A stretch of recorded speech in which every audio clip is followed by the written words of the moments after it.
the UAE's #1 talk radio station. Currently in conversation with Sahil Mohan, who is sharing his journey about his depression, anxiety, that feeling of unworthiness, and how he's coming through it and helping other young people.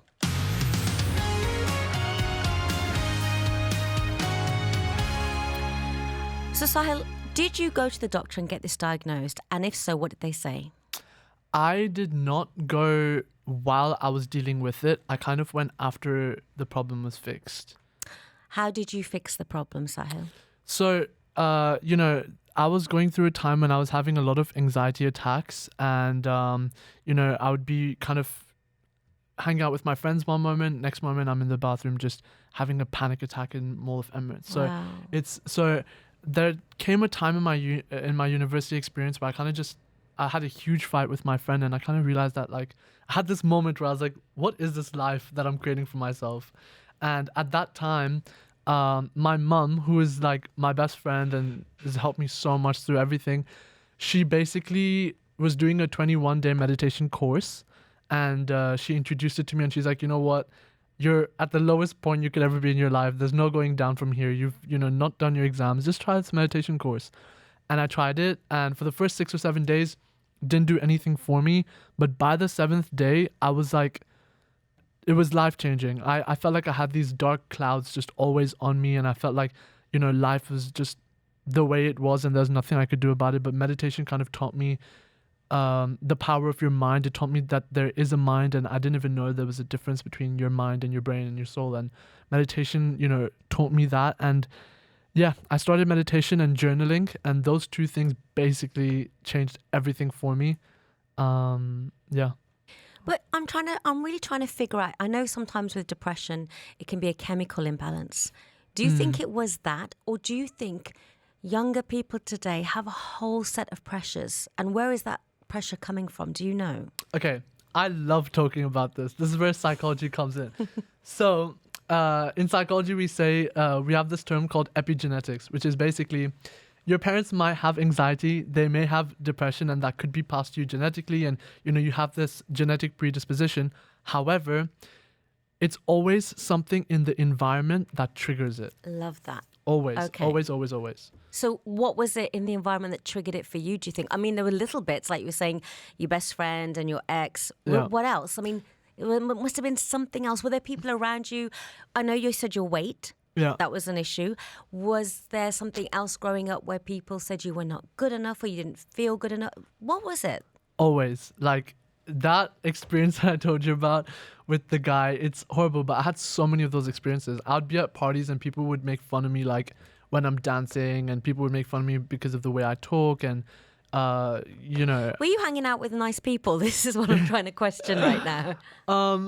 I think, I don't like the idea of this nice people thing, but for me, they were not the right people for me. I'll say that. They were definitely not the right people for me, and, I'd love to talk about this for a second, but, there's this thing called the Redwoods Forest, right? And they have these redwood trees, and the trees grow, really long, and they live for like 100 years.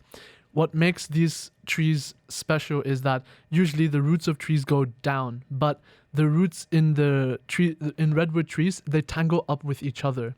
So rather than going down, they're kind of tangled up with each other, sharing resources, and no matter what happens, like, they're there for each other. And so just like that, I think that at the time my roots and my friends' roots were not tangled, and over time I've created this group of friends, and actually we have a group called Redwoods where we do these talks, and and over time I kind of like found these friends that did want the best for me, and I found my redwood trees. Oh, so we have someone who's just sent a text saying they'd like to connect with you. I would love that.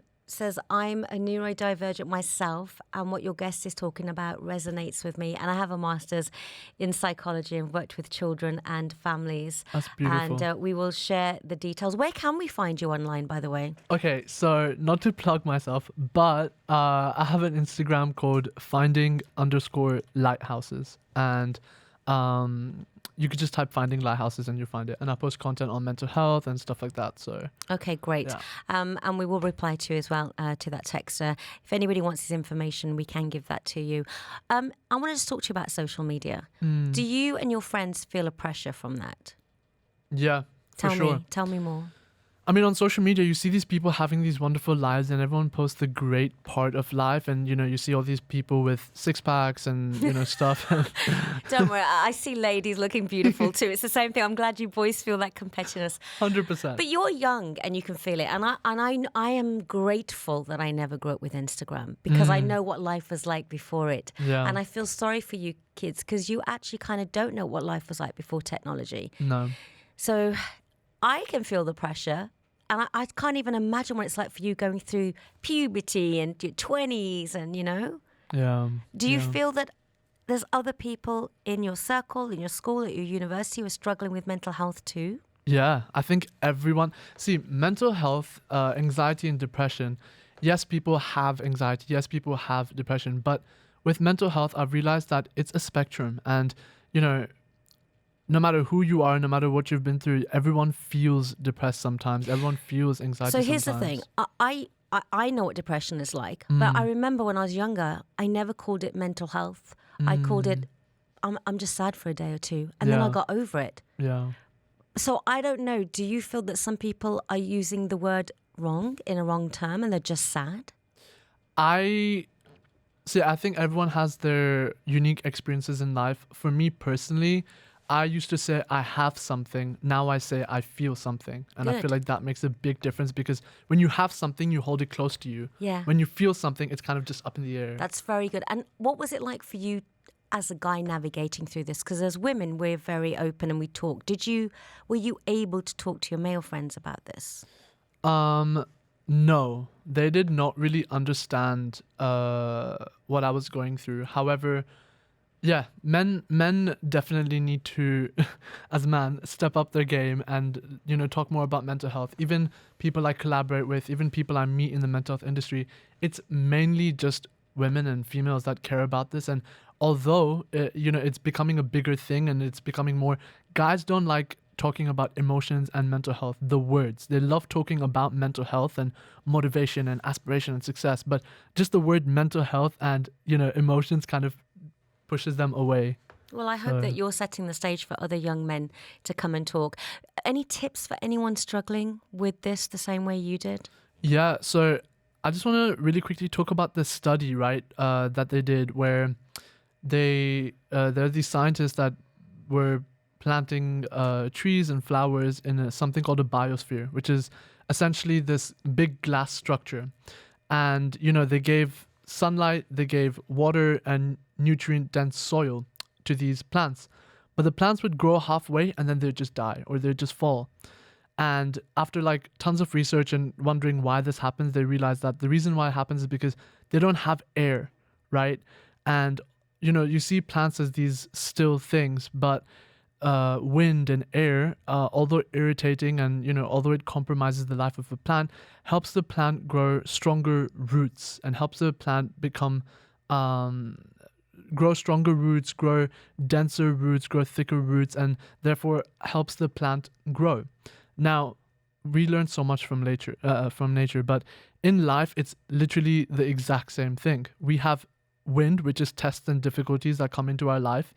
But the thing is, right now with young people and, you know, I guess people in general, we don't have a strong foundation in which our roots can settle. We don't have nutrient-dense soil from which our roots can kind of gain, you know, confidence and gain stuff like this. So for me, I feel like the best way to kind of, you know, we say that in psychology that your genes and your environment makes you who you are, and that's what makes your identity.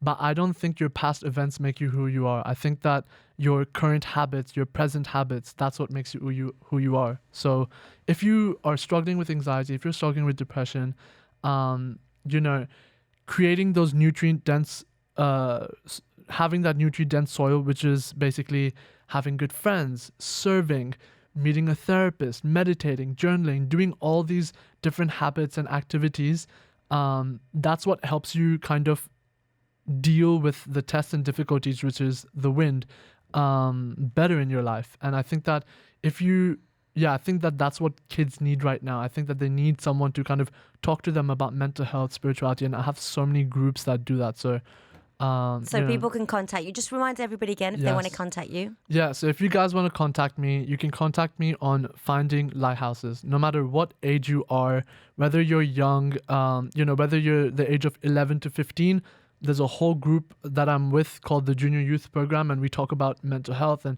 about life and how to deal with the difficulties. If you're from the ages of 15 to 35, I have a group called Spirituality in the Greens, where we also talk about these things. If you're 35 and above, there's another thing called Talk Beyond. And there's just tons of groups. There's tons of information. I have an ebook coming out and a meditation course that I'm providing similar to what I went through. And if you want any self-improvement, any help with your mental health, or if you just want to have a group or a discussion or people that you can talk to about meaningful conversations, there is so many resources out there. And Brilliant. Thank you so much. I really appreciate your bravery. And before we go, in one word, how are you feeling today? I feel grateful. Yes. Your ARN News with Etihad Airways.